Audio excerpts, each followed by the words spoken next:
na naging napakamabuti ng Diyos sa bawat isa po sa atin. Hallelujah! Come on, let's just lift our hands to the Lord. Simulan natin siyang patuloy na pasalamatan, purihin sa ating kalagitnaan. Napakabuti mo, O Diyos.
pinaparangalan ang iyong dakilang pangalan, aming Panginoong Jesus.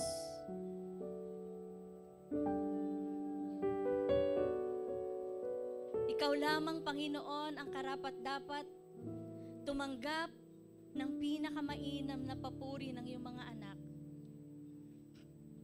Marami pong salamat sa araw na ito na binigay mo sa bawat isa po sa amin, na malaya kaming makapagbibigay ng papuri at pagsamba sa iyo, Panginoon.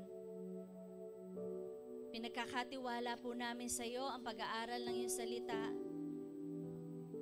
Patuloy, Panginoon, na samahan mo kami ng iyong banal na Espiritu, Panginoon. At maihayag ang iyong salita na naayon sa iyong kalooban. Ama, marami pong salamat.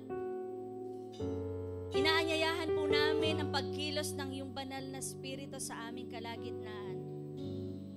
Na ngayon pa lang, Panginoon, ikaw ay kikilos, ikaw ay mangungusap sa iyong mga anak.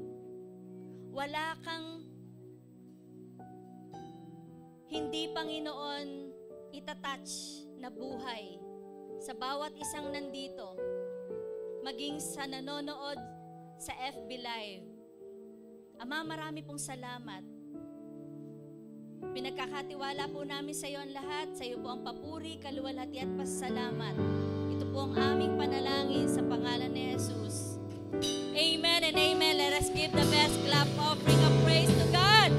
Kamayan po natin ang ating mga katabi. Sabihin nyo nga, Advance Merry Christmas! Itanong nyo nga, Merry ba ang Pasko mo? Salamat po tayo sa buhay ng ating Spiritual Director, President ng JIL, Brother Eddie Villanueva, sa pagbibigay po ng opportunity na magamit po ang pulpito na ito ng JIL para maihayag ang kanyang salita. Amen. Praise God. Ang topic po natin sa araw na ito ay First Christmas, I Gave You My Heart. Ang unang Pasko. Yan. Ano yung naaalala nyo sa kanta? Last Christmas, I gave you my heart, but the very next day, you gave it away. You saved me from tears, I give it to someone special. Parang dun kayo excited sa, you will give it to someone special, ah. Parang dun kayo excited, ah. So, madalas nating marinig ang kantang Last Christmas, I Gave You My Heart. Kasi lagi tayong nagbabalik tanaw sa ginawa sa atin ng iba. Sa ginawa sa atin ng iba. Pero nasubukan na ba nating magbalik tanaw naman sa ginawa sa atin nung pinakaunang Pasko? Kasi yung song, Last Christmas, pero ito, First Christmas, yung unang Pasko. Ano ba ang Pasko sa atin? Ano ba ang araw na ito ng Pasko? Sabi ng isang kanta, mga para sa mga men and women, sabi ng song, it's the most wonderful time of the year. Ganun-ganun pa sila, no? Nagcha-cha-cha pa, oh. Nagtatango pala. So sabi ron, it's the most wonderful time of the year. Dahil talagang ito yung season of festivities, di ba? Ang daming nakapalamuti sa ating paligid. Ito yung season of gift giving. Yan, nakahanda ang mga pamigay nating regalo. Gift giving. Yung mga regalo doon, kumuha kayo, malay nyo may laman. Mamaya, iuwi nyo. May pananampalataya ba? Pagbukas nyo, may laman palang sapatos, ano? So, masasabi natin, it's the most anticipated time of the year. Yun. Bagay yung inaabangan mo sa taon, yung araw ng iyong kapanganakan. Di ba? Pero ang susunod mong iaabangan, araw ng Pasko. At ano yon? Araw ng kapanganakan ng ating Panginoong Jesus. So kakaiba ang araw ng Pasko. Kaya lahat namumula, parang Heart's Day, araw ng mga puso, kasi siya talaga ang pinagmula ng puso. Lahat may ngiti sa labi. Kakaiba ang araw ng Pasko dahil ang mga tao mas nagiging extra kind. Yan, lapitan niyo yung mga kaibigan yung medyo kuripot na lumabas na yung 13th month pay, yung mga bonus. Baka maging extra kind siya ngayon. Ang tao nagiging extra generous. Ito yung time, madaling magsolicit sa mga pwede nyong solicitan. Dahil ito rin yung taon na may pa-expired ng produkto nila. Ayun, nag-uubos ng pondo. So, madaling mag-solicit, maraming pondo. Madaling manghingi, madaling magbigay, madaling magpakita ng kabutihan. Yan ang naiidulot ng Pasko sa bawat isa sa atin. Ngayon, balikan natin ang unang Pasko. Yung mismong araw na pinagsimulan ng Pasko, na pinagdiriwang natin taon-taon, tuwing December 25. Ano ang nangyari nung unang Pasko? Mag-iiwan po ako sa inyo ng mga ilang bagay na ano ang nangyari nung unang Pasko. Ano ang nangyari nung unang Pasko? Pagbibigay. Sabihin nyo nga, pagbibigay. Yan. Nung unang Pasko, walang Christmas tree, walang Christmas lights, walang Christmas decorations. Wala pa, hindi pa pinapanganak si Jose Marichan. Hindi pa sumisilip ng November 1. Wala pang ham, wala pang queso de bola. O bagay na nakikita mo kapag Pasko. Masaya ba kayo pag Pasko? Kapag naaalala nyo, darating ang Pasko, masaya kayo? Ako masaya. Dahil hindi ako kabilang sa samahan, SMP. Samahan ng malalamig ang Pasko.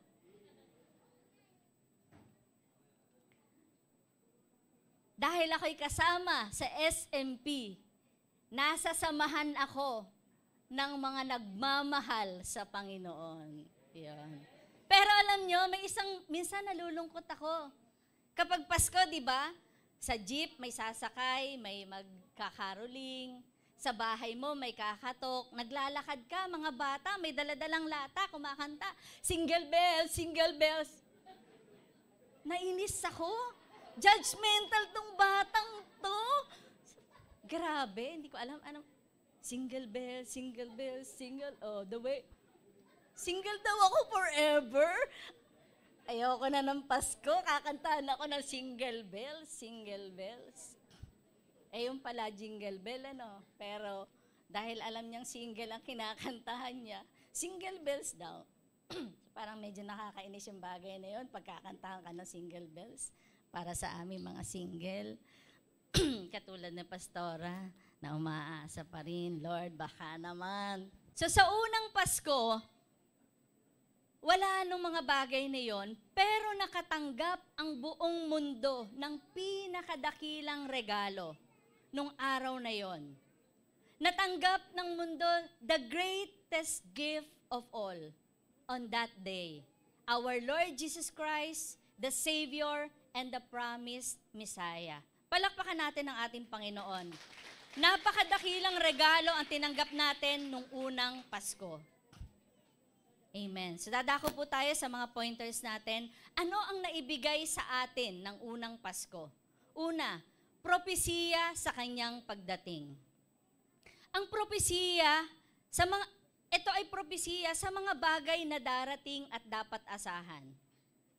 Ang propesiya, nagbibigay ito ng kapayapaan at kahandaan sa karamihan. Sabi sa Isaiah chapter 9 verse 6, ito yung propesiya, for unto us a child is born, to us a son is given, and the government will be on his shoulders, and he will be called Wonderful Counselor, Mighty God, Everlasting Father, Prince of Peace. So ito yung propesiya na ibinigay sa Isaiah chapter 9 verse 6. Sapagkat isinilang ang isang sanggol na lalaki para sa atin, para sa bawat isa sa atin. Ibibigay sa kanya ang pamamahala at siya ay tatawaging kahangahangang tagapayo. Makapangyarihang Diyos, walang hanggang Ama, prinsipe ng kapayapaan. So nagbigay ng propesiya para sa kanyang pagdating. At nagbibigay ng pag-asa para sa kanyang pag-alis. Pag-asa sa bukas na kung saan hindi kailangang mag-alala dahil ang Diyos ang kasama. Pag-asa na tapat ang Diyos. Basahin natin ang Luke chapter 2 verse. Sa Luke chapter 2, doon natin makikita, mababasa yung kwento ng pagsilang sa ating Panginoong Jesus. Sa Luke chapter 2 verse 10, sabi ron, "But the angel said to them, do not be afraid. I bring you good news that will cause great joy for all the people. Today, in the town of David, a Savior has been born to you. He is the Messiah, the Lord. This will be a sign to you. You will find a baby wrapped in cloths and lying in a manger." Tanungin ko kayo, ano ang gusto nyo? Bad news o good news? Galing na mga bata. Gusto nila, good news. Tapos, good news na, ano pa ang idudulot ng good news na yon? Alam nyo ba kung ano ang dulot ng good news na ibinigay ng mga anghel? Base sa binasa natin, great joy. Great joy pa ang ibinigay that will cause great joy for all the people. Yun. So, eto ang ibinalita ng mga anghel. Huwag kayong matakot. I will bring you good news that will cause great joy for all the people. Nasabi ron, today in the town of David, a Savior has been born to you. Isinilang sa inyo ngayon, sa bayan ni David, ang tagapagligtas. So, ano ang ibinigay? Ang tagapagligtas. The promised Messiah, ang ating Panginoong Jesus. Ngayon, nakakatanggap kayo ng regalo sa exchange gift, regalo ng ninong-ninang nyo, uuwi kayo na may gift packs, uuwi kayo na may nanalo ng raffle. Pero ano yung unang regalo na natanggap ng bawat isa sa atin? Ito yung unang regalo na natanggap nyo, ang ating Panginoong Jesus. Bakit binigay sa'yo ang unang regalo? Bakit binigay sa'yo ang unang regalo? Bakit ibinigay sa atin ang unang regalo? Na ang unang regalo ang ating Panginoong Jesus. Para saan? Para sa ating kapatawaran. Sabi sa Romans chapter 5 verse 12, babasahin ko sa Tagalog, ang kasalanan ay pumasok sa sanlibutan sa pamamagitan ng isang tao, at ang kamatayan ay pumasok sa pamamagitan ng kasalanan. Dahil dito, lumaganap ang kamatayan sa lahat ng tao sapagkat ang lahat ay nagkasala. So naging malungkot ang istorya mula dun sa Old Testament, sa Genesis, na nilikha ng Diyos ang buong mundo, ang tao. Pero on Genesis chapter 3, nagkasala ang tao. At ang kasalanan ay pumasok, hindi lang dun sa nagkasalang si Eva at si Adan, kundi ito'y pumasok sa sanlibutan, sa pamamagitan ng isang tao. At ang kamatayan ay pumasok sa pamamagitan ng kasalanan. So ano mangyayari sa atin? Na tayo, namana natin ng kasalanan, ang dulot nito ay kamatayan. Ikaw, ako, na nilikha ng Diyos, ayon sa kanyang wangis, mabubulid lang sa dagat-dagatang apoy ng impyerno. Hindi niya ganun tayo nilikha. Pero dahil nagkasala ang tao, namana natin ang kasalanan na yon, kamatayan. Sa dagat-dagatang apoy ng impyerno ang mararanasan natin. Kaya ibinigay ng Diyos ang ating Panginoong Jesus. Sabi sa Romans chapter 3 verse 10, walang matuwid, wala ni isa. Walang makakapagsabi sa ating ikaw ay lagi kang tama, wala kang ginagawang mali. No one is righteous, not even one. Romans 3:23, for all have sinned and fall short of the glory of God. Lahat ay nagkasala. At dahil lahat ay nagkasala, walang sino mang nakaabot sa kaluwalhatian ng Diyos. Nalungkot ang Diyos doon. Na ito ang kahihinatnan ng sanlibutan, ng bawat isa sa atin. In Romans 6:23, for the wages of sin is death, but the gift of God is eternal life in Christ Jesus. So dahil kamatayan, ang kabayaran ng kasalanan, ngunit ang walang bayad na kaloob ng Diyos. Ito ang kaloob ng Diyos. Walang bayad na kaloob ng Diyos. Itong regalo ng Diyos ay buhay na walang hanggan sa pamamagitan ng ating Panginoong Jesus.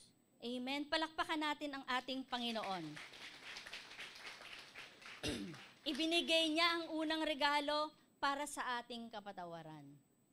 Alam niyo yon, yung namana mong kasalanan, kahit itong mga batang to na lumalaki, sinilang, lumalaki, hindi siya turuan na magkamali, nakakagawa ng kasalanan. Dahil nandun, nananalaytay sa dugo natin ang kasalanan. Kaya sa bawat isa po sa atin, tanggapin natin ang regalo na yon ng kapatawaran, na anuman ang kasalanan, nandun pa rin talaga tayo kahit tinanggap na natin si Jesus, nagkakasala tayo. Pero lagi nating angkinin ang banal na dugo na tumigis sa krus ng Kalbaryo para sa kalinisan ng ating mga kasalanan, para sa kapatawaran ng bawat isa po sa atin. Pangalawa, ibinigay ang regalo para sa ating kaligtasan. In Luke chapter 2 verse 11, isinilang sa inyo ngayon, sa bayan ni David, ang tagapagligtas. Isinilang sino ang tagapagligtas? Ililigtas ka. Kasi patungo ka sa dagat-dagatang apoy. Ililigtas ka. At yun ang isinilang. Sabi sa John chapter 3 verse 16, sapagkat gayon na lamang ang pag-ibig ng Diyos sa sangkatauhan, kaya't ibinigay niya ang kanyang kaisa-isang anak. Ikaw halimbawa, nanay, tatay, 5 ang anak mo, hirap na hirap ka pa kung aampunin ang isang anak mo. Mahirap ang ibigay, mahirap ngang ipahiram. Mahirap iwanan sa kapitbahay. Yung pa kayang nag-iisang anak, ibibigay mo, at yung pagbibigay ay hahantong sa kamatayan, napakahirap nun. Pero yun ang ginawa ng Diyos sa sanlibutan, sa sangkatauhan. Ibinigay niya ang kanyang kaisa-isang anak. At upang ang sino mang sumampalataya sa Kanya ay hindi mapahamak, kundi magkaroon ng buhay na walang hanggan. Upang tayo hindi mapahamak, kundi magkaroon ng buhay na walang hanggan. Mga kapatid, ngayon, lahat ng mga nakikita nating bagay, laging may katumbas na pera. Mag-check out ka, sabi nga kahapon, check out. Yun. Mag-check out sa Lazada, sa online app, o sa kung saan. Pero hindi mo ma-check out yon nang wala kang ipambabayad na GCash, Paymaya, na walang lalabas sa iyong pera. May bayad ang mga bagay. Pero itong kaloob ng Diyos, walang bayad. Walang bayad. Ano lang ang gagawin mo? Mananampalataya ka lang. Mananampalataya ka lang.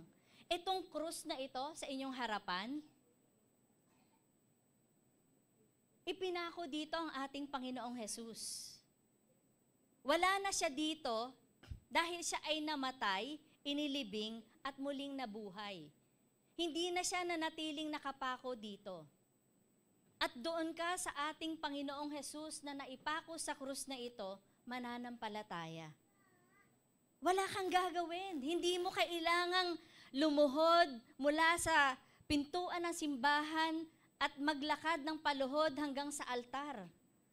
Hindi mo kailangang pumunta sa iba-ibang simbahan para sa iba-ibang relihiyon para sumamba at manampalataya. Sa ating Panginoong Hesus lang, doon ka mananampalataya. At sabi ron, hindi ka mapapahamak at magkakaroon ka ng buhay na walang hanggan. Ang isinilang nung unang Pasko, hindi siya ordinaryo na baby. Hindi siya ordinaryong baby, kundi ang ating Panginoong Jesus, Jesus the Messiah, the King of Kings, our Savior, the Son of God. Siya ang napunta dito sa lupa. Kaya itong Pasko, remembrance ito of Christ coming into the world. Yung pagsilang sa Kanya, isa lang action of divine purpose for His coming.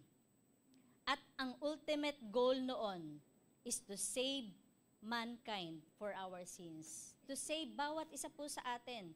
Sabi sa Mark chapter 10 verse 45, for even the Son of Man did not come to be served, but to serve, and to give His life as a ransom for many. Luke chapter 19 verse 10, for the Son of Man came to seek and save the lost. So ang ating Panginoong Jesus ay naparito to seek and save the lost para sa ating kaligtasan. Amen. Amen. Praise God. Excited ba kayo sa unang regalo? Amen. We are the reason. Tayo ang dahilan. Tayo ang dahilan kung bakit ang ating Panginoong Jesus, kung bakit ang unang regalo ay ibinigay para sa iyo at para sa akin. Meron tayong aawitin at isang awit na mas madalas awitin kapag panahon ng Kapaskuhan. Dahil dito talaga inaalala natin kung bakit ibinigay ang unang regalo, kung bakit ibinigay ang nag-iisang anak ng Diyos. To the point na ang Diyos, ang katawan niya'y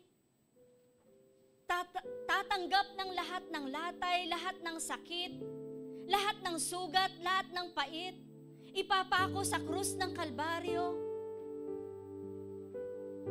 para sa ating kaligtasan. Ang pinasan ng Diyos, ang krus, ang pinasan niya, kasalanan ng bawat isa sa atin. Kasalanan mo. Kaya sa oras na ito mga kapatid, kung may naiisip kang kasalanan na nagawa, ginawa, paulit-ulit na ginagawa, isipin mo yung kasalanan mo na yon. At iatang mo sa balikat ng Panginoon dahil pinasa na niya 2,000 years ago ang iyong mga kasalanan. Sabi nung awit na ito, we are the reason.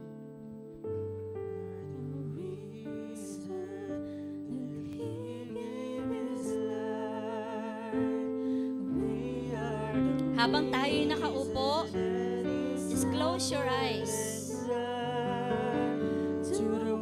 And thank God.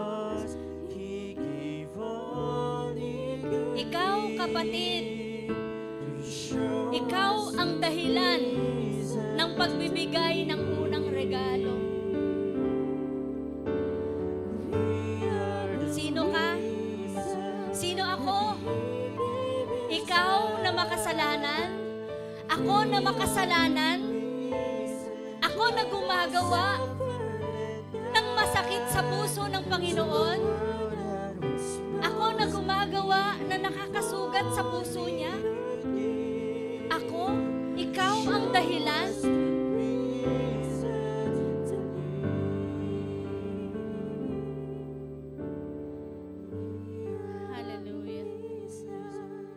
Romans chapter 5 verse 8, but God demonstrates His own love for us in this, that while we were still sinners,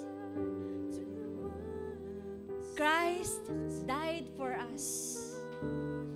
Makasalanan tayo, makasalanan pa lang tayo, gumagawa tayo ng paulit-ulit na kasalanan. Ang Diyos ay namatay para sa atin. Just close your eyes and bow your heads and come to the Lord right now. Personally, you can come to the Lord. Maaring kasalanan ang hadlang para makalapit ka sa Kanya. Hindi ka makaabot sa trono ng Kanyang biyaya. Natutunan natin sa pinag-aaralan natin, ibinigay ang unang regalo, the promised Messiah, our Savior, our Lord Jesus Christ.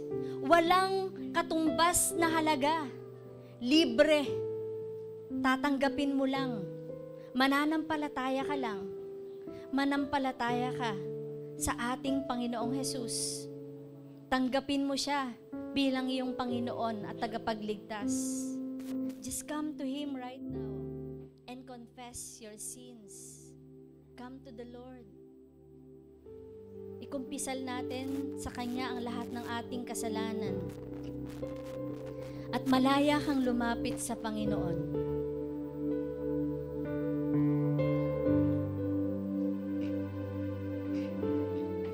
Hallelujah.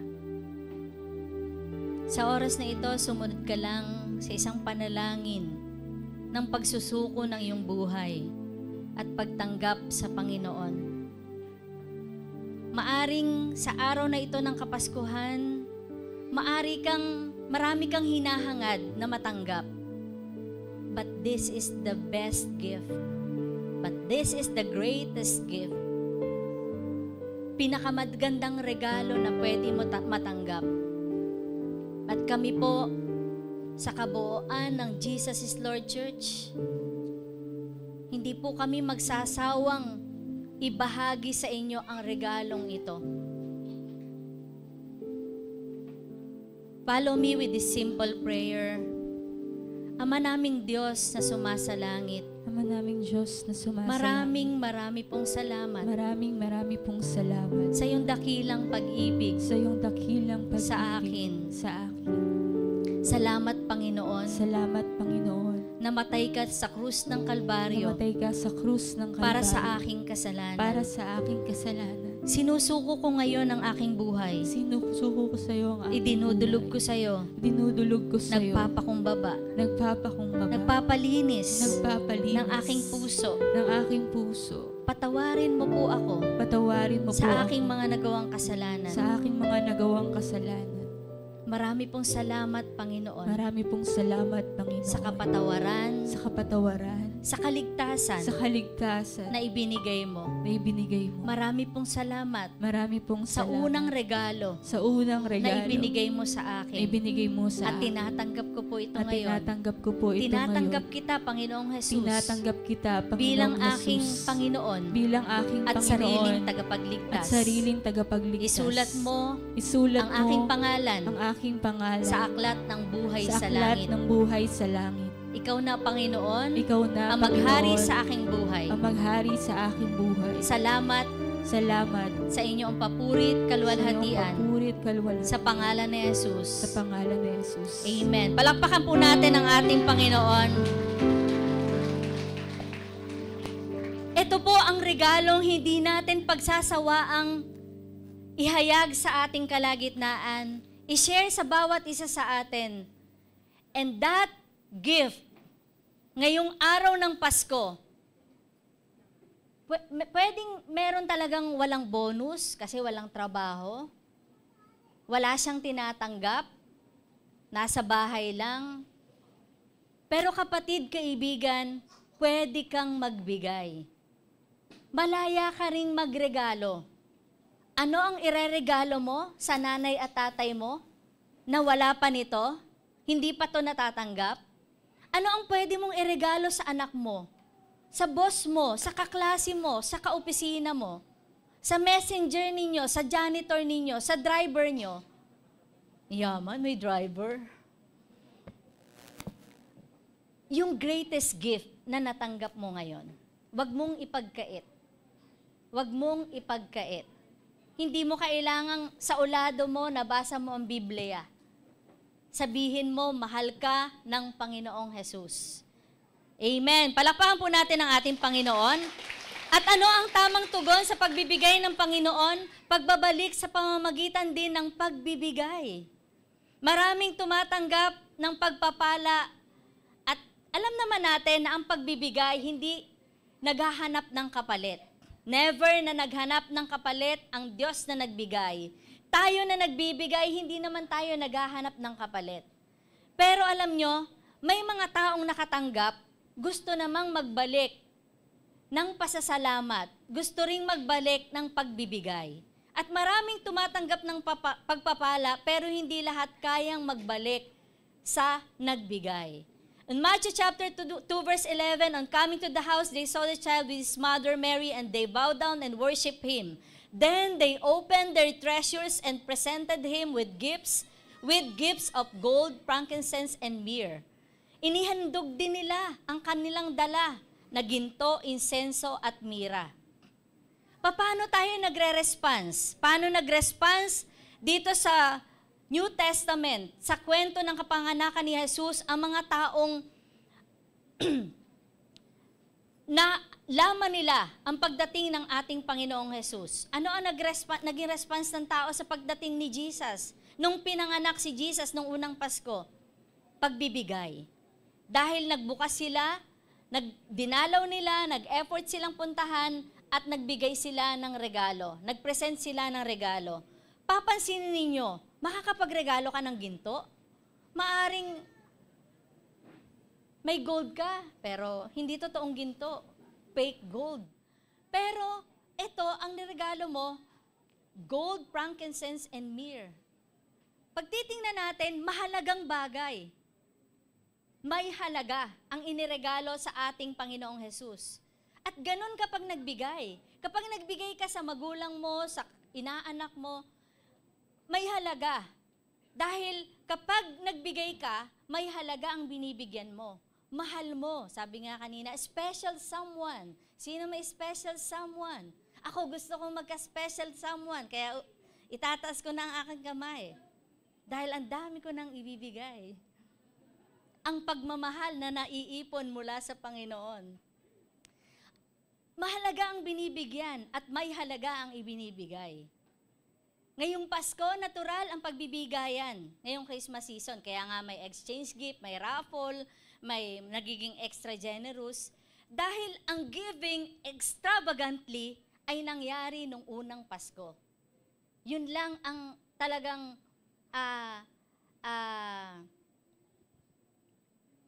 example natin. Yung unang Pasko, kaya tayo'y nagbibigay. Hindi dahil marami kang bonus, kundi nanggaling ito sa Kanya. At kaya ka nagbibigay. Yun ang tugon mo sa ibinigay sa'yo. Lahat naman din ng tinatanggap natin, nagmula sa Panginoon. Kaya ibinabalik mo lang, ibinibigay mo rin sa kapwa.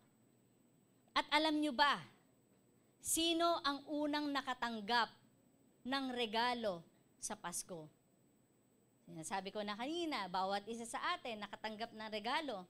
Pero dun sa binasa natin sa Matthew chapter 2, ang unang nakatanggap ng regalo nung unang Pasko ay ang ating Panginoong Jesus. Pagkatapos ng kanyang kapanganakan, isang grupo ng pantas, o yung tinatawag nating 3 wise men, na pinortray ni Chad, ni Ron J, and ni Kuya Rudy, na nag-usap-usap silang parang matalino. De, joke lang. Yan, nagkaroon po kasi ng simple skit. Yan. So, 3 wise men na nagregalo ng gold, frankincense, and myrrh. At alam niyo ba, ang sinisimbolize ng regalo nila, kanina gusto ko lang banggitin na yung kahalagahan nun, mahal, may presyo. Ngayon, gusto kong makita bakit yun ang niregalo na pag-aralan po natin, na may sinisimbolize pala yun. Symbolizes Jesus' deity, holiness, excellence, and devotion.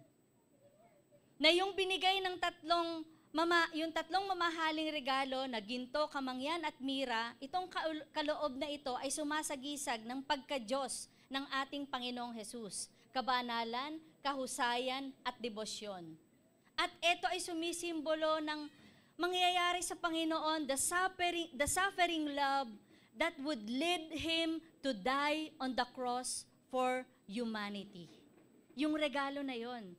Kaya alam nyo, nung unang Pasko, nakita natin doon ang ating Panginoong Jesus, ang literal na nakatanggap ng regalo na yon, na gold, frankincense, and myrrh. Pero ang sinisimbolo nun, kung i-meditate natin ang salita ng Diyos, marahil sasabihin natin na tayo ang unang nakatanggap ng regalo sa Pasko.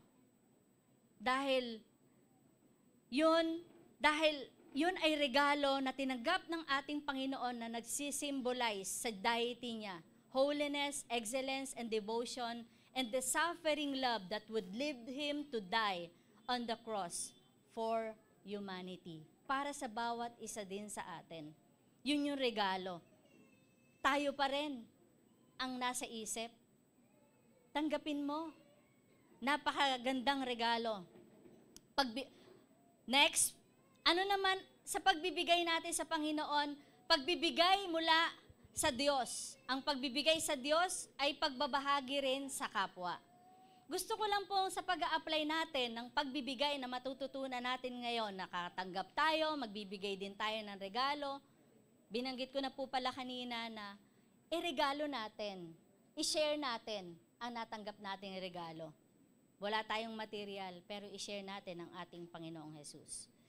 Ano pa ang uri ng pagbibigay? Pagbibigay na pabalik sa Diyos, for God. At ano ito? Pagsamba. Sabi sa Matthew chapter 2 verse 11, on coming to the house, they saw the child with his mother Mary, and they bowed down and worshiped Him. Nung makita nila si Jesus, ano ang ginawa nila? Nagpatira pa sila at sinamba ang ating Panginoong Jesus. Tunay na ang papuri at pagsamba ang dapat nating ialay. Katulad ng mga dumalaw sa ating Panginoong Jesus, ito ang kanilang ginawa. Makakakita tayo sa New Testament, sa Matthew, sa Luke, ng mga sumamba nung dumating, isinilang ang ating Panginoon. In Luke chapter 2 verse 13, suddenly, eto, basahin ninyo. Makinig kayo. Pag-uwi nyo sa bahay, basahin nyo. I-google nyo anong itsura. Imagine niyo anong itsura. Suddenly, a great company of the heavenly host appeared with the angel, praising God and saying, Glory to God in the highest heaven, and on earth, peace to those on whom His favor rests. Alam niyo yon? The great company of the heavenly host appeared with the angel, praising God and saying, Glory to God in the highest. Alam mo yon, biglang lumitaw ang mga anghel na isang malaking isang hukbo ng anghel sa kalangitan. At sila'y nagpuri sa Diyos at umawit. Sabi nila, papuri sa Diyos sa kaitaasan at sa lupa ay kapayapaan sa mga taong kinalulugdan niya. Ito yung mga nagpuri at sumamba sa Panginoon. Ano pa? Yung mga shepherd, sa verse 8, sabi ron, there were shepherds living out in the fields nearby, keeping watch over their flocks at night. So, dun sa malapit sa sabsaba na pinag-anakan ni Jesus, dun sa fields na malapit, may mga shepherds na nalaman nila, narinig nila, na sinilang ang ating Panginoong Jesus at dinalaw nila. At nung sila'y pabalik na, sa verse 20, the shepherds returned glorifying and praising God for all the things they had heard and seen, which were just as they had been told. So, nung umalis ang mga pastol, sila ay nagpupuri sa Diyos at nagpapahayag ng kanyang kadakilaan dahil sa lahat ng narinig nila at nakita ayon sa sinabi ng mga anghel. So, pagsamba, pagpupuri sa ating Panginoon. Alam nyo, ang pagsamba, mabubuo yan sa isip mo. Nagsisimula yan sa malalaman mo, maririnig mo. Nakilala mo ang Diyos, hindi mo naman nakita, sinamba mo siya. Narinig nila, sinilang, sinamba nila. Nakita nilang sinilang, sumamba sila. At alam nyo, ano ang kinalulugdan ng Diyos sa mga nagpupuri sa Kanya? In John chapter 4, verse 23 to 24, yet the time is coming and has now come when the true worshipers will worship the Father in the Spirit and in truth. For they are the kind of worshipers the Father seeks. God is Spirit, and His worshipers must worship in the Spirit and in truth. So, nung ibinalita sa kanila, nagpuri sila. Nung nakita nila, nag-worship sila. Tayo, narinig natin, naririnig, at hindi lang tayo, katulad nila dun sa New Testament na nakarinig at nakakita. Ano ang ginawa sa atin? iniligtas pa tayo. Hinango pa tayo sa kasalanan.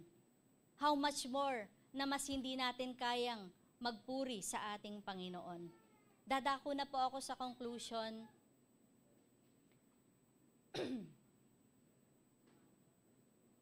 Sabi sa conclusion, alam nyo ba ano yung pinaka-special sa unang Pasko? Babalik tayo sa kantang Last Christmas. Ang Last Christmas, pwedeng maulit kada taon. Ang Last Christmas. Pwedeng mabago ang definition sa mga darating na panahon.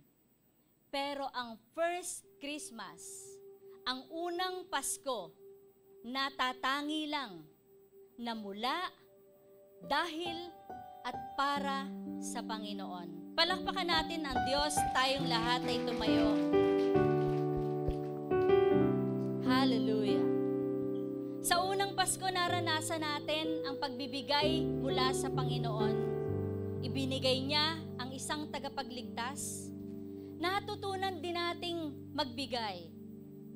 At nang maganap ang unang Pasko, ang pagsilang ng ating Panginoong Hesus, siya ay pinuri at sinamba. Mga kapatid, kanina ko pa po sinasabi, maaring hindi lahat talaga may kalagayan, nasa kalagayang magbigay. Lahat tayo nakatanggap, walang pinili ang Diyos. Ikaw, ako, may pwedeng hindi manalo sa raffle mamaya. Merong umuwi na walang inuwing material na bagay.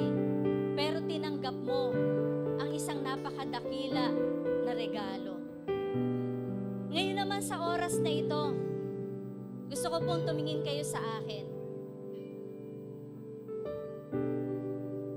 Itong Kapaskuhan, December 25, hindi mo birthday. Kailan ang birthday mo? Pwedeng January 1, January 2, September 25. Pero bakit ikaw ang gusto mong tumanggap ng regalo? Birthday mo? Hindi ikaw ang nag-birthday. Si Jesus. Dapat lahat tayo magpe-prepare para sa regalo, para sa nag-birthday, sa ating Panginoong Hesus. At alam nyo ba, ano sa tingin mo ang bagay? Diba lahat ng bagay ginawa ng Diyos? Lumikha siya ng mundo, nilikha niya ikaw at ako. Lahat nilikha niya. Ano ang bagay na hindi niya kayang gawin sa sarili niya? Sa Diyos, hindi niya kayang gawin sa sarili niya. Pero, secret, i-reveal natin ngayon. Pero kaya mong gawin para sa Kanya. Kaya mo bang ibigay ngayong oras na ito yon? Na hindi mo titipirin? Na paghahandaan mo? Buong puso mo, ibibigay mo? Buong buhay mo, ibibigay mo? Na pwede nating gawin sa Kanya? Gusto mo bang ibigay yon sa Panginoon? Gusto mo bang ibigay yon sa totoong magdadaos ng kaarawan sa ating Panginoon? And what is that? The best, the purest, and the holiest worship that we can offer to our God. All my life you have been faithful. All my life you have been so good. With every breath that I am able, I will sing of the goodness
Hallelujah. For Give your you best are worship to the Lord, great. our great God. Hallelujah. Stand Lift up our praise. Hallelujah. We stand amazed. To you we bow down.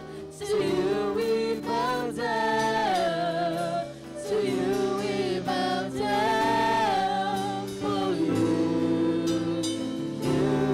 are great. To you we bow down. To you we bow down. To you we bow down. For you are great. Hallelujah. To you we bow down. Thank you, Jesus. To you we bow down. Iaalay namin, Panginoon, the best worship that we can offer to you. The best gift that we can offer to you, God. Only you deserve the highest praise. At Lord, sa oras pong ito, habang ang iyong mga anak ay nag-aarlay ng kanilang regalo sa iyong mga anak, ng kanilang masamyong handog ng papuri, sa oras na ito, Panginoon, alam po namin na hindi lang regalo ng pagliligtas ang iyong binigay. Lord, kaya mo rin pong katagpuin ang kanilang mga pangangailangan. Kaya mo rin po silang tugunin sa kanilang mga panalangin, Panginoon. Lord, hindi lang Savior ang ipinanganak. Lord, ibinigay mo our wonderful Counselor, our mighty God, our everlasting Father, our Prince of Peace. And right now, minister to your people. Minister to your people, Lord. Buksan mo po ang pintuan ng langit at ibuhos ang lahat ng pagpapala sa iyong mga anak. Ngayong araw ng Kapaskuhan, punuin mo ang kanilang kaban, ang kanilang sisidlan. Magkaroon sila ng pagpapala na siksik, liglig at umaapaw. Ilagay mo ang passion at compassion sa kanilang puso na ihayag din nila, i-share din nila ang regalong kanilang tinanggap. At Lord, marami pong salamat. Lagi at lagi pong kaming babalik sa unang Pasko. At pagbalik namin dito, wala po kaming gagawin, kundi sumamba at magpuri sa Diyos ng mga Diyos at